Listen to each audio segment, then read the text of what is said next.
What if there was one thing that was holding you back?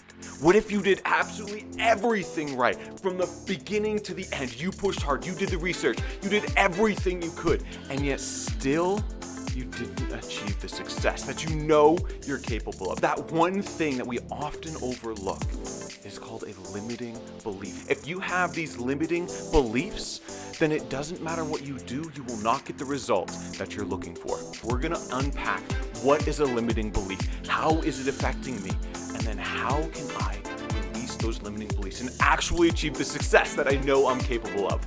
Let's get started.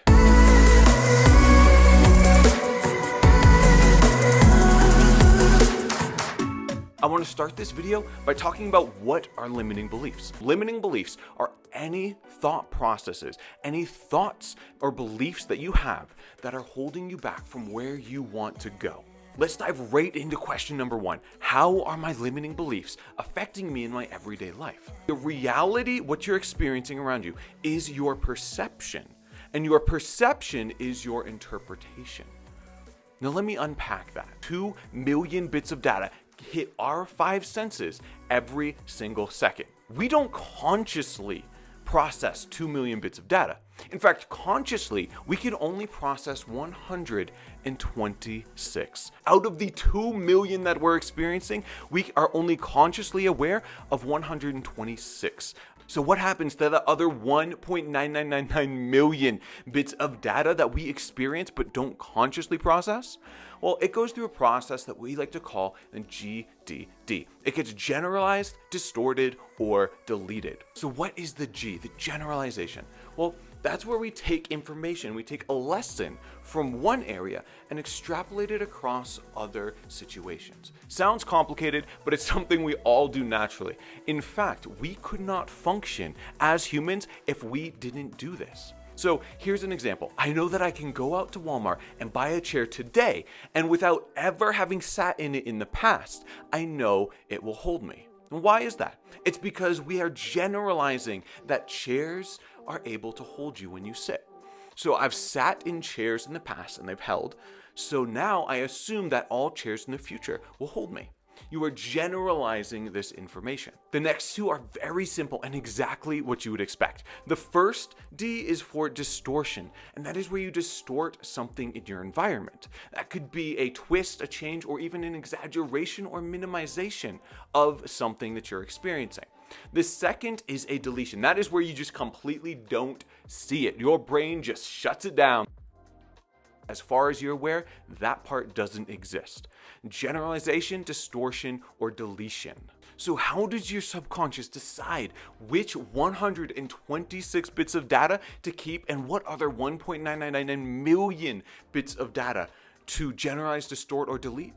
Well, your subconscious will keep the information based on 2 criteria. The first is it keeps the information that confirms what you already believe. If you believe X, then your subconscious will find information to support X, and it will generalize, distort, or delete anything else in your reality that disconfirms or does not support your belief. Okay, in psychology, we call this confirmation bias. In real life, we just say you only see what you want to see.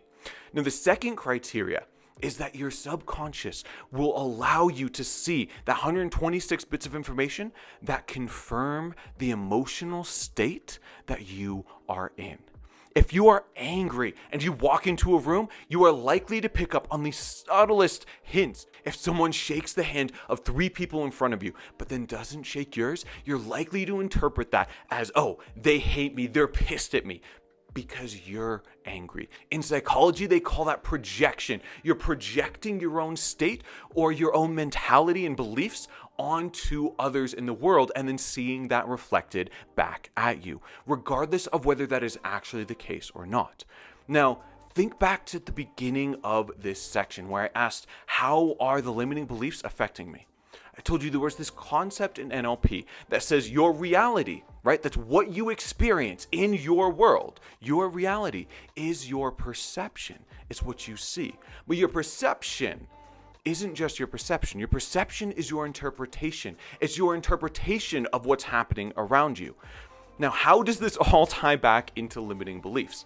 Well, your limiting beliefs are affecting you because they are deciding which 126 bits of data that your brain is going to consciously be aware of. And that 126 of data will become your reality. Again, your reality is your perception, and your perception is your interpretation. So if your interpretation is that I can't make money, then your perception is that other people are making more money than me, then your reality is that you will only see the people who are making more money than you. You won't see the fact that maybe you make the most amount of money for someone with your job title, or maybe with your experience, you are one of the top earners in your field, but you won't see that because your perception and your interpretation is impacted by your limiting beliefs.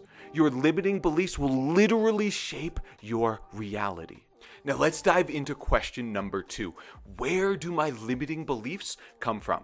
Now we just touched on this right there at the end of question number 1, where your reality is your perception and your perception is your interpretation. So your limiting beliefs come from your experiences. Now these don't have to be experiences that you've personally had. These can be experiences that you've seen or you've observed, right? But again, if your reality is your perception is your interpretation. That means that experience in and of itself didn't create the limiting belief. It means your perception of that experience created that limiting belief. So really, limiting beliefs don't come necessarily through experience alone. They come through your perception of that experience. Now imagine back when you were a kid. Did your parents ever tell you, no, you can't have that toy? What do you think, I'm made out of money? Do you think money grows on trees?